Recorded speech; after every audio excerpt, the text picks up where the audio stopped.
you're going to be constantly focusing on the externalities all the time. So the first thing you do is you call your board and you call your investors and you say, hey, this is what's going on.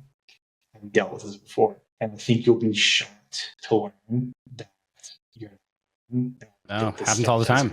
It literally happens all the time. Not freak accidents where, person might be partially paralyzed for the rest of their lives. But yeah, I've been in the situation many times where one of the co-founders leaves or decides it's not for them. The resiliency and the adaptability come into play, which is one of the most important things. Hey everyone, welcome back to the Ignite podcast. Today, we're delighted to have Jason Burchard on the program. He's the founder and CEO of Rootnote. We're so glad to have him on the program. Welcome. Awesome, Brian. It's great to be here, and thanks for having me. Yeah, it's great to see you again. Would love to get an intro from you for the audience. Yeah. As you mentioned, my name is Jason Burchard, CEO and co-founder of Rootnote, where we're building the future of business analytics for sports media and entertainment companies. We like to say we're building Canva meets Tableau for digital content creators and creative teams. So if you're familiar with either of those products, you'll have a pretty good idea of what we're doing. What is that? That's a really interesting area. What inspired you guys to start Rootnote? Yeah, it's actually a pretty long story. Basically, we have at least 50 minutes. Go. Perfect. All right. I'll keep it short. Basically, the first company that I started was completely outside of tech. If you would have ever asked me if I would be a software founder, I would have said, no way. I mean, why? Obviously, that has changed. Let's unpack that. Why? You just antagonistic towards the industry. You're like, I just don't ever see myself doing anything in that area. Or it would have been so shocking if I came from the future and I had a time machine. I'm like, Jason, guess what? You'll be on the Ignite podcast, which specializes in interviewing founders, building cool stuff. Yeah, I mean, I think it stems back to kind of what I grew up around. I grew up in Lubbock, Texas, which, if you've ever been, it's very flat and dusty, kind of in the I've been in the west of Texas. Yeah, it is. Okay. Yeah. So it's in the industries out there. It's going to be like healthcare, oil and gas, agriculture. It's not necessarily. I didn't know a lot of software founders when I was growing up, and when I was in high school too, I was very unaware of, I think, ultimately what I wanted to do. And so I kind of just went the safe route. And I went to college and I studied engineering because at the time that was, and not computer engineering, I studied civil engineering because that was just something that kind of kept my options open. I graduated at a time when everybody was talking about going into, investment banking or consulting. And that was basically, if you went and got an engineering degree, you kind of had optionality. And so, I mean, that's what I did. I went into consulting and I was doing litigation consulting of all things. I wasn't working on software projects. I was working on these like massive industrial and construction problems. And so it just never really crossed my mind just because I wasn't exposed to a lot of it. So I think that, that's when I say kind of imagine being here. But ultimately what happened is I pulled on a lot of threads, founded a company before that actually had nothing to do with software, but essentially opened up this entire opportunity to build something that software could solve. And I think at the end of the day, I've always been a problem solver. And I finally found myself in an industry where we could solve a lot of people's problems through software and something that was actually scalable. Because up to this point, everything that I've done has been really non-scalable. It's been services. You can't scale yourself. So it's been a really interesting transition to me. But I'm excited. I landed up here and on the Team Ignite podcast here in 2024. We're technically the Ignite podcast. I could have called it the Team Ignite podcast, but I thought, if I did that, it kind of pigeonholes me too much of just only talking about Team Ignite and why Team Ignite is my life. I also wanted to open it up to talk to just a wide variety of folks. If I want to talk to a futurist or a scientist or an AI, researcher, I called it the Ignite podcast, so I could talk to anybody I want. But so far, it's been mostly startups, VCs, founders and VCs. But anyway, why did you choose, data for athletes, creators, and brands? What's that kind of shows a niche about? Yeah, so this kind of going back in time to the first company I started, we basically, it was coming out of grad school. I was working in social impact venture capital, and my initial idea was, why don't we change the way that people invest into human beings and obviously like creators in general? And I was I did my master's thesis over this, called it like an entrepreneurial growth model. And I was specifically focused on the music industry and really thinking about what disruption in distribution had done to that specific kind of creative vertical. So like basically we went through a period where everyone went from like empty MP3 players and kind of downloaded formats to streaming. Spotify came out, it changed the game.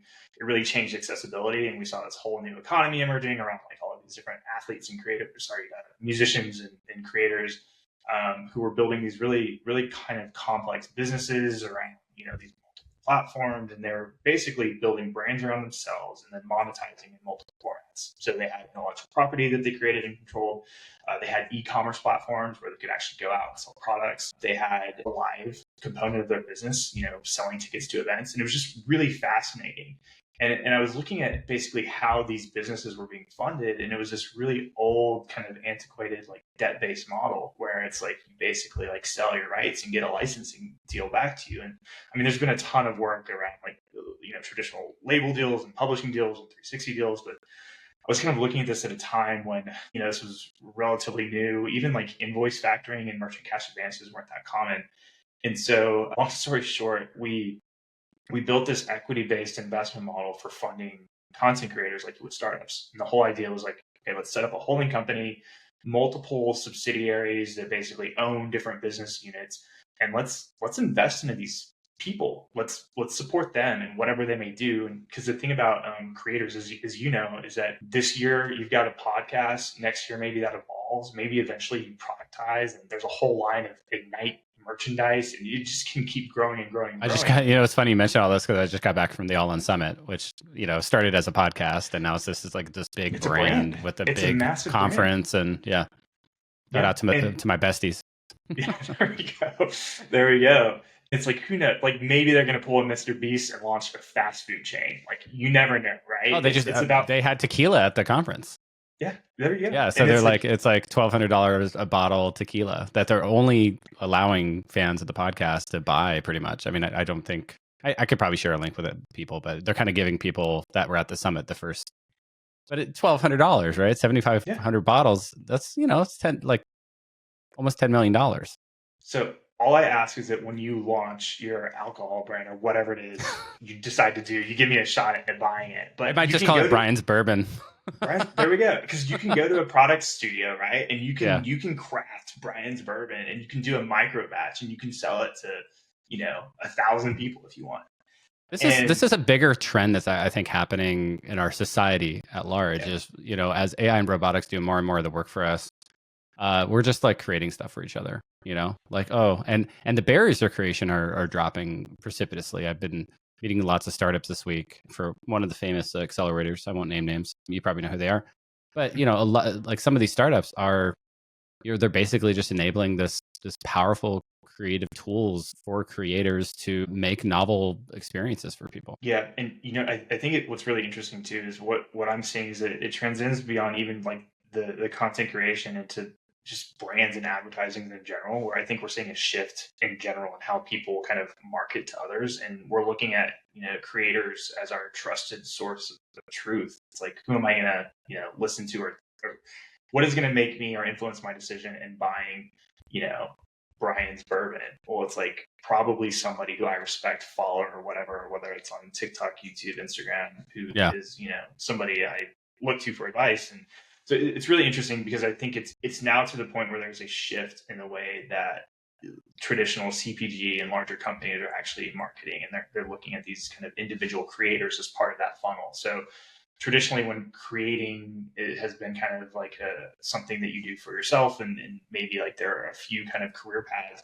I think just the number of job opportunities that we're seeing emerge in this space are making it a real legitimate kind of path to pursue. So all that. Well, even our little dinky podcasts, our viewership is nowhere near some of the top ones. We employ people on the podcast to do our editing and our clips. You're providing jobs. Absolutely. I'm literally giving people, it's not a full-time job by any means. These are gig workers that are, working 5 hours a week, call it, per kind of like little job. But that's 1/8 of a job that I've created from this podcast.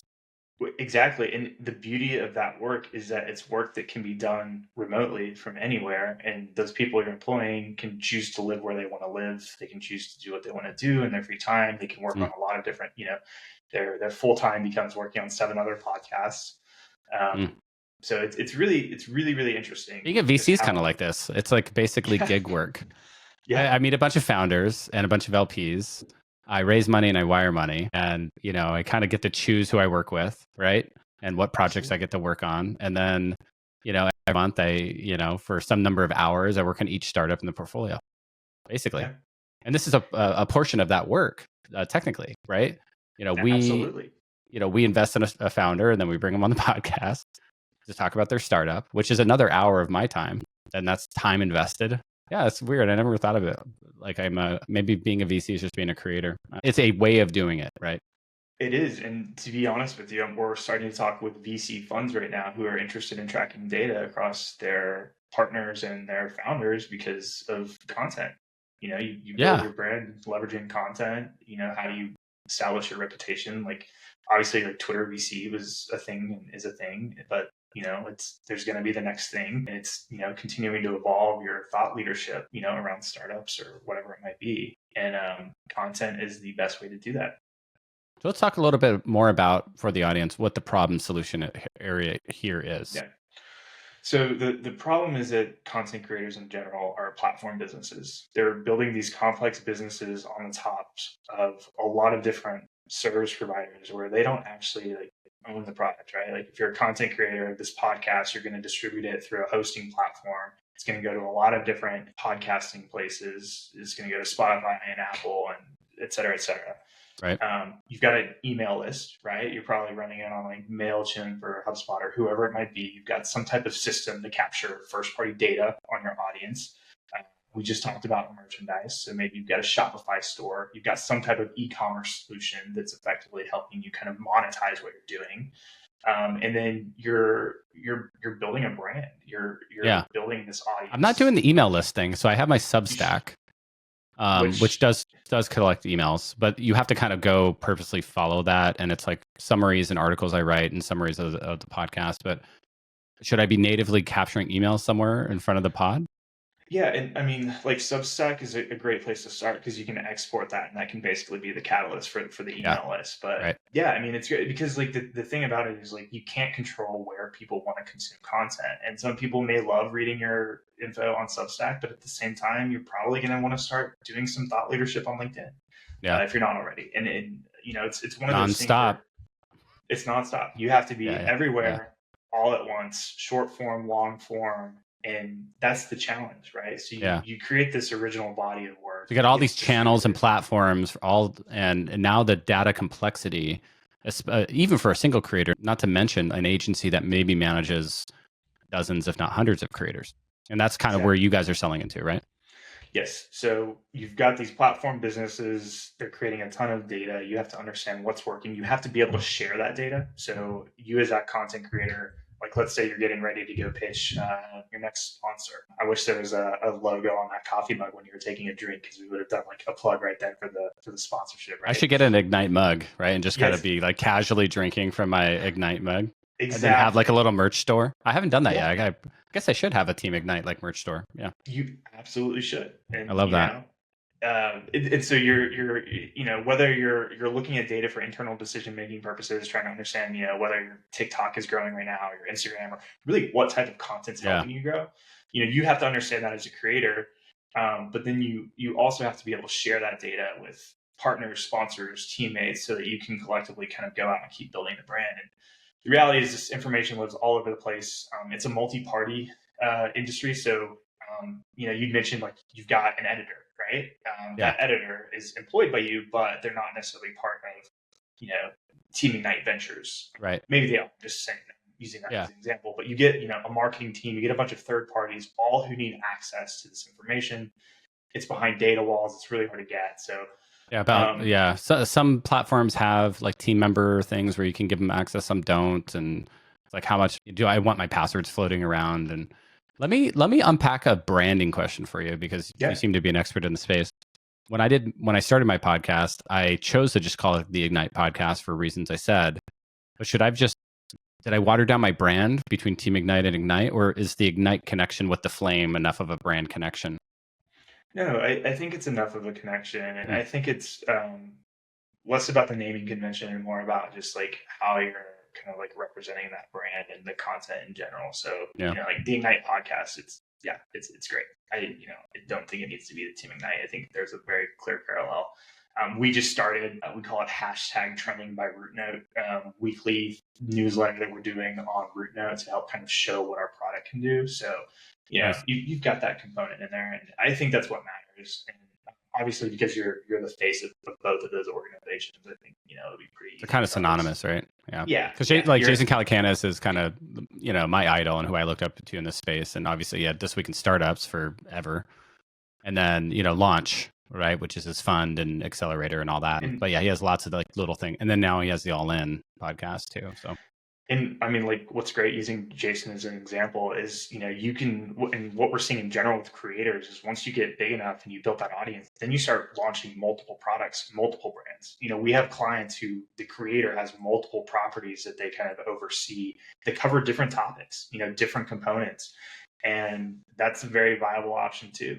But that also requires, a team of 50, 60 people working for you at that point where you're managing multiple products. Yeah, it's like it's a media brand. Yeah. You're managing like this media holding company now. It's a completely different kind of space. I had somebody on my pod that used data and AI to predict which startups are likely to succeed and fail. And he made a comment and it just always stuck with me. He goes, "Oh yeah, we're just an AI company kind of masquerading as a VC, and you're just a media company masquerading as a VC." And I was like, "Oh yeah, kind of a little bit. Yeah, it's like a network. That's the team and the media component of that." Anyway. Yeah. So like kind of looking at that branding and kind of getting back to like the problem solution. So it's like these very complex businesses, a lot of platforms, a ton of data, a lot of people involved that all need access to that information. And right now, the current workflow is like they're piecing together data sets from a lot of different platforms and products. Generally, it's ending up into some type of spreadsheet system, and then it's taking thousands of hours per year if they're established. And to be quite honest with you, your average content creators is not spending the time doing this at all, when they need to be, because content creation in itself is a full-time job. I mean, you mentioned just the time recording this, the amount of time that's going to be spent editing it, and then getting it out to the world, promoting it. Creating all the clips, all the short form content, the blog posts, the social media posts. Yeah. And that's one piece of content that you're going to distribute, and then next week you're doing it all over again. Yeah, well, almost every day at this point. I'm recording like 3 of these a week, because we're such a high volume investor, doing 100 between our two funds, and just, it's a lot, but I love it. Yeah, I love doing the podcast and love helping my founders. What are some, pivotal moments or challenges in establishing and growing Rootnote thus far? Yeah, I mean, like, I think in the early days, being a non-technical founder has always been challenging for me. I think, obviously a lot of people can deal with that, but like when you have all of these ideas and, you can't build them yourselves, obviously you have to put a lot of faith and trust into a technical co-founder. And, for us though, even in the early days, as I mentioned, going from, being this like consultant VC kind of finance person and trying to understand how to actually build, a tech company. And we started doing this in Nashville, Tennessee too, on the fund side. And so it's really interesting just thinking about, like how do you actually build a company like that? So it required a lot of learning early on, reaching out to the network and understanding how that works. And then a lot of mistakes too. I mean, like ultimately the first iteration of the product that we built was built primarily for music creators. What we kind of saw during the evolution of our initial build was what we were doing this during the pandemic. And so we saw everybody becoming a content creator, a lot of people watching podcasts. And we realized that we built a product that was too niche and too specific. Content creation in general is niche, but like when you focus on a very specific vertical of that, you've got to have a very clear kind of pipeline for like, distribution, partnership, basically who's going to be able to use it. And also customers are going to be willing to pay for it. And we were kind of starting out with, kind of like initially like a B2C product. And then we realized, well, right now in order to go out and actually secure funding, we needed to build a B2B product where there would be larger kind of customers. Traditionally, that's kind of where the demand is, right? That's where the complexity of managing this problem really rears its ugly head. Like if you're an agency managing dozens of these creators, you really have an issue on your hands. So you either have to buy a tool like yours or build it homegrown. And it's literally what we're seeing. Like at the very, very top, we're seeing people try and build things internally, which obviously they're Yeah, the big agencies that have their own software engineering teams and they're trying to do it, and turns out they're not software engineering companies, and so they're really struggling probably. Well, and I mean, one of the other challenges, just in the creator space in general, is like you mentioned you're in the unnamed accelerator that you're currently helping out with. Yeah, the other big one, not the one you went to, Techstars. Yeah. The other big one, just like how many just developments and how many new companies are popping up to do different things in the space. It's constantly evolving. Yeah. I mean, I remember meeting Jack Conte at a what was it? It was a CD Baby music conference in Chicago, like in 2016 or 2017. Like at that time, nobody really knew what Patreon was, right?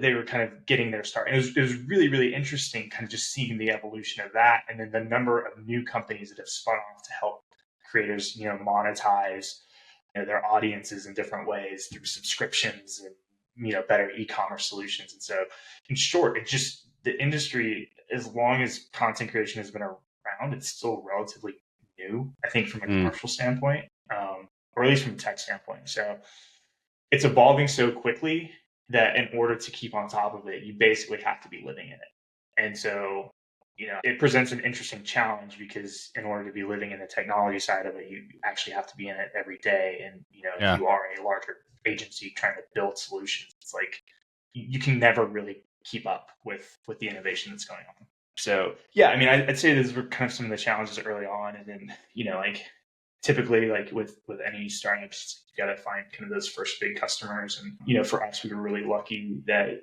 we ended up participating in an accelerator, and like I have all kinds of things to say about the value of accelerators, and whether you should. I'd love to tug on that thread for a sec, because there's lots of potential founders that listen to this. Maybe they're thinking about starting a startup, and I'm a big fan of accelerators. But maybe you could tell some of those founders out there what you discovered or what surprised you, and kind of the value that was brought from working through a Techstars program. Yeah, I mean, I'll ruin it and say for us, it was game changing in that like it completely opened up a new line of BD for us. Obviously, it helped us meet our investors, which I think traditionally people think about accelerators and fundraising. I would encourage anybody who's thinking about going through an accelerator to think about how it could really help you grow the business from a customer standpoint, and making sure that those partnerships align, and also with investors, obviously. You want to make sure that there's going to be strategic value out there as well, but. I mean, like for us, we did a sports specific program. The investors and LPs involved were all kind of tied to that industry. And so when we were looking at sports as a beachhead, it made a lot of sense for us to get plugged into that community, especially in a space where, it's notoriously hard to reach people via like cold emails or outbounds. Like it really does help to have those kind of warm introductions. So, I'd say if you are a founder out there thinking about it, I really challenge you to think about like, hey, what can I get outside of this, outside of the curriculum and investor intros? Because I think that's ultimately what's going to change your business, is getting to, product market fit as fast as you quickly can. And the way to do that is to talk to customers. Yeah. So, well, and that I mean, that alone right there is exactly what accelerators do, because they force you to do all the things you need to do as a startup in a certain way, in a certain order. And turns out they've done it thousands of times with other startups just like yours. And so they know exactly, it's like educating it's like a new muscle that they're helping you develop. Like if you go get a coach, you will go faster, further. Even Steph Curry has a shooting coach. He's the best shooter ever. And so you want a coach, right? You want somebody. Even I have a coach. I have a VC coach. I went through a VC accelerator when I launched my first fund. So I'm a big fanboy of them as well. And I could have done it on my own probably, but it was great to have somebody in my corner going, nope, don't do that. Do that. Do this other thing. Go get feedback on your thesis. Go talk to your customers, which are LPs fundamentally and founders. But no, you have to go get feedback in this way, in this order, and do it this many times this week. And that's the kind of structure, because they know what they're doing. They've launched hundreds and hundreds of funds. Techstars or YC, They've launched thousands, I think YC's up to 4,500 companies. I'm not sure on Techstars, probably similar, probably thousands and thousands. So they know what they're doing. And anytime I encounter like a first time founder, I'm like, no, go apply to every accelerator that makes sense for you. Like just every, and go to the best one with the best deal and the best network. Yeah. And get rejected. Get rejected like 2 or 3 times, and then keep applying and keep refining your pitch and your business model until you're good enough to get into an accelerator. And yeah, it's totally iterative. And yeah, because they're an investor too, right? I mean, Techstars is writing a check. YC's writing a lot, like a massive check now, 500K. And so they're backing you. So if you get in, you instantly have runway. And then they have a vested interest in helping you get product market fit because they're an investor, right? They succeed when you succeed. And they want to grow your business and introduce you to other investors and fill you round. And it's a beautiful system, actually. I've toyed with the idea of someday having the Ignite Accelerator. This is exactly what Jason did with Launch. He just kept going down market. Now he has like founder university, which is like, if you have an idea, come and we'll help you develop it, which is really super early, really brilliant, actually, if you think about it. But I was going to say too, without getting too much in the weeds too, like the nice thing about the accelerators you mentioned is like their deals are structured on taking preferred and common. So the common is obviously what the founders own, and then preferred is what investors generally own. So by them aligning themselves with common, they get diluted.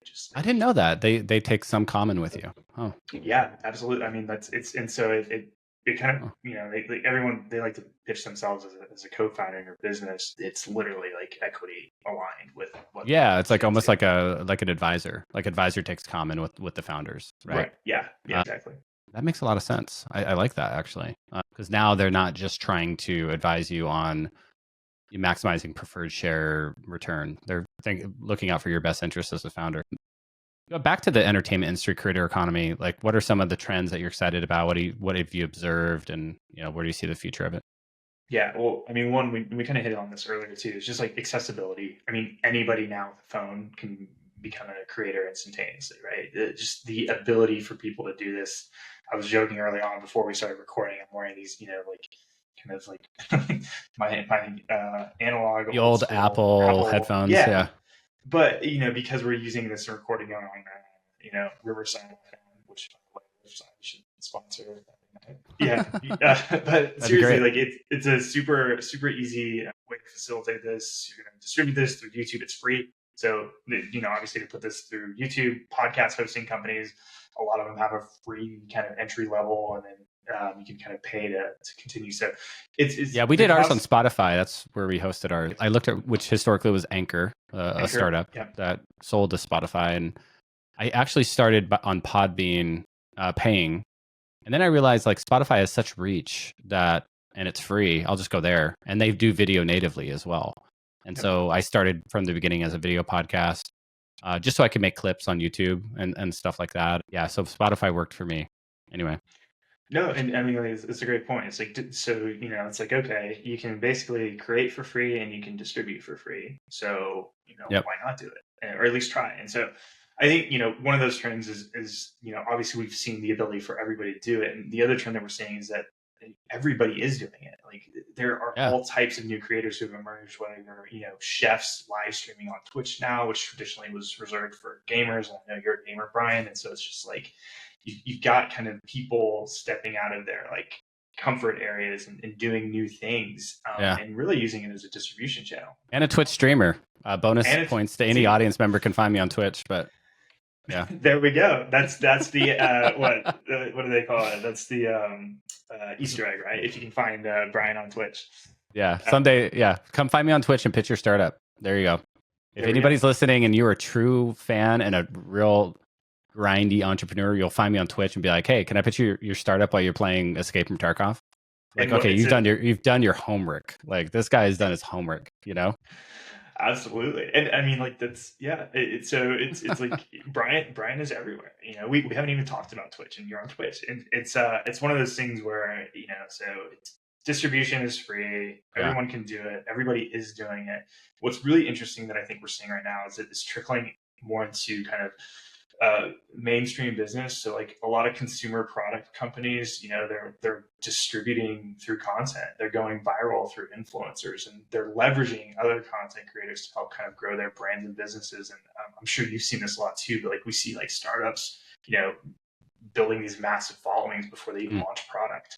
Right? They start building their brand on content so that they have an audience to basically get people to sign up. It's convincing to investors. I mean, it's part of our framework, which is, what's your distribution wedge or advantage? And, if you have a co-founder that has hundreds of thousands of followers on some social media platform, that's an advantage, right? You have lots of built-in customers right there to sell to. Absolutely. And that's, kind of, I think, what we're seeing with this kind of emergence of this like kind of creator-led business, where with that audience, you can start productizing your brand and you can really sell anything. Kind of like we were talking about earlier, you can launch multiple brands and products. So I think all of that's really exciting as far as what these businesses and really content in general is opening up to individuals. But then, on the kind of going back to like that CPG consumer side, these big brands too, they're realizing that creators are kind of the gateway to their audiences. So, people are not responding to traditional advertising as much as they used to, right? Now they're looking towards, creators to kind of influence their decision making.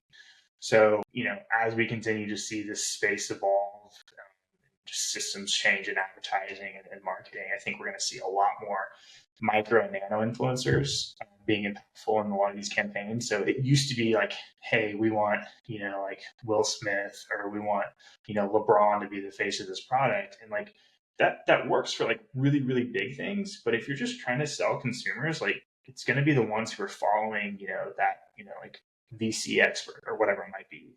Anyways, those are the trends that we're seeing right now that I think are really kind of compelling. And ultimately, like there was a study recently done of I think it was around like 20,000 kids in the UK, and they were asked like, what's the most famous brand or most popular brand out there, and the majority of them said YouTube. So if you want to think about kind of where the space is going in general, it's obviously look at what the younger I almost can't watch saying. shows anymore. Like it's really hard to sit down on the couch with my family and not just watch YouTube. Like my father-in-law lives with us, and we'll just sit down and we're like, there's a few shows that we'll make time for, or sometimes we get into a show, but more often than not, we're just watching YouTube. Like that's the power of that reach, is like that algorithm and how it predicts exactly the decay function and the momentum, predicting like, okay, you're really in the mood to watch like live music right now, or you're in the mood to watch, whatever random topic you're interested in. And then it just starts serving up awesome content that has millions of views. And you're like, this is just a better way to watch. I don't have to like sit down and like kind of scan through Netflix and try to figure out if this show is going to align to my needs. I can just watch an old History Channel on Rome because I'm going to Italy next year, And it's just like, it just serves it up. It somehow knows. It's probably like scanning all my Gmail, and pretty amazing. Let's talk about an uncomfortable subject, which is your co-founder got into an accident, partially paralyzed. This is all public. What was that like when you found out? That must have just hit you like just a ton of bricks, like just like a knock the wind out of you moment when you found this news. Like maybe you can tell us a little bit about that. Yeah. It's still very, very recent, and we're just so incredibly grateful that he's gonna be okay. But yeah, I mean, like for anyone who's ever built anything with anybody, that your co-founders are, they become as close, if not closer, than your family. You're in the trenches with them day in and day out. So obviously, the first thing that goes through your mind is about the person, it's like how are they doing? And so it's been really tough. I think there's a lot of different kind of emotions that you go through. First it's like the personal and the emotional, and then secondly it's like, okay, well, how do we navigate this? How do we communicate what's going on with investors and partners? How do we get in and make sure that nothing's going to get interrupted? The challenging thing about startups too is everything is about momentum, and you have really the only thing that you have is time, and money effectively buys you some time. If you have to pay a team, it gives you the runway that you need to kind of get out and find product market fit and get there. And so every single thing that impacts that is is like always going to be kind of top of mind. So yeah, it's been definitely a very challenging couple of months, but we're so fortunate that we're close to being kind of on the other side of it. And, it's just kind of one of those things where we'll look back this year and there's a lot of things that we won't be able to believe happen, and we'll get through everything and kind of just keep going. I think at the end of the day too, it's like it really forces you to think about the things that you can't control. I think that's one of the challenges I think you face as a founder is there's so many things that you can't control that if you think about those or worry about those, you're going to be constantly focusing on the externalities all the time. So yeah, but anyways, it's been definitely an interesting few weeks.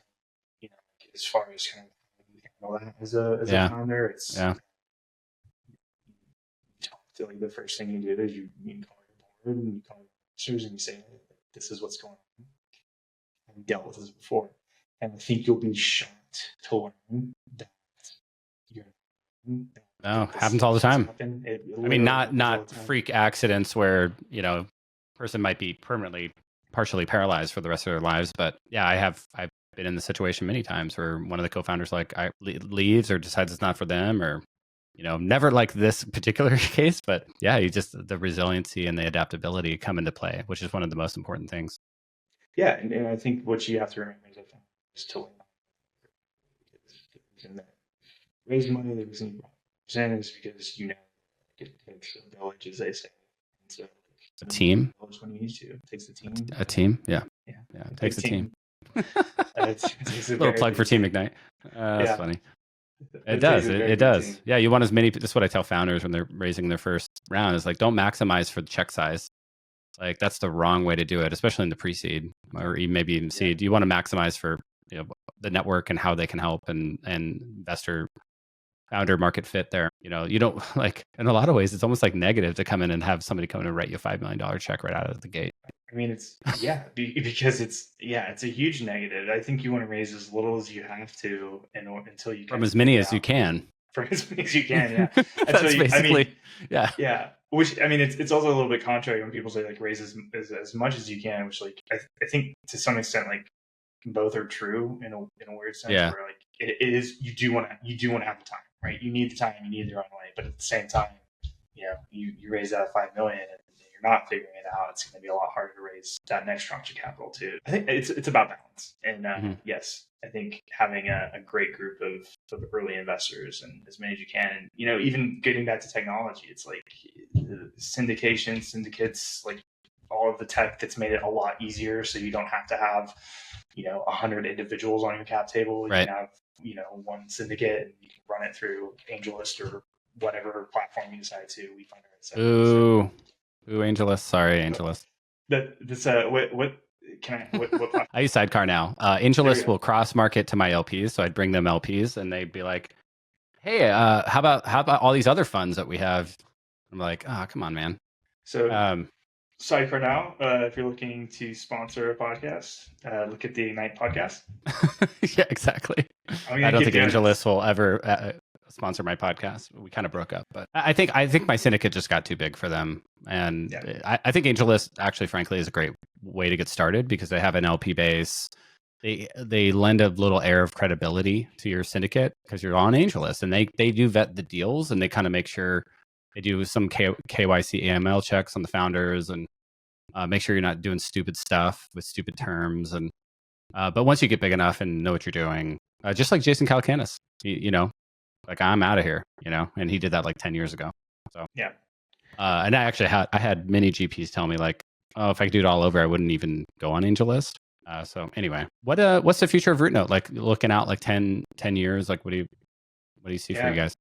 I mean, like I think it's like when we talk about your $1 billion vision. Like for us, it's to build a consumer layer of business intelligence. We believe that all of these individuals, SMBs, mom and pop shops, everyone is going to be relying on content as part of their go-to-market strategy. The vast majority of them are not data analysts and are not going to be signing up for these kind of enterprise-grade applications, yet they need a solution. So, our vision is to basically take what we learn in the sports media and entertainment space and expand it to the long tail of virtually everybody who's going to be leveraging content in their marketing strategies.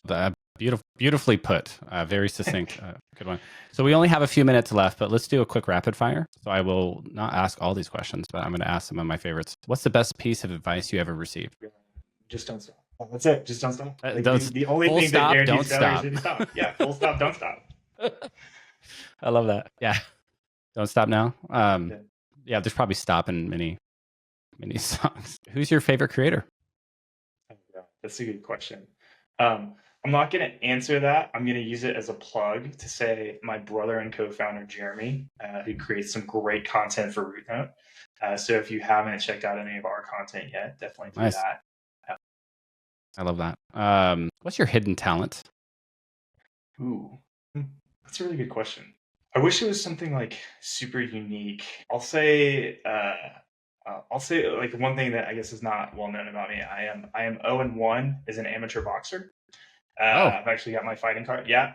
Oh wow. Did not win the fight, but did you make it all the way to the end at least? Oh yeah. Okay. You didn't get knocked out? I mean, at least you didn't get knocked out. No. And it was contentious. We'll just say that the decision was contentious. But it wasn't unanimous. So it was like a split decision. It was a fight. I would have won the street fight. We'll put it that way. Okay.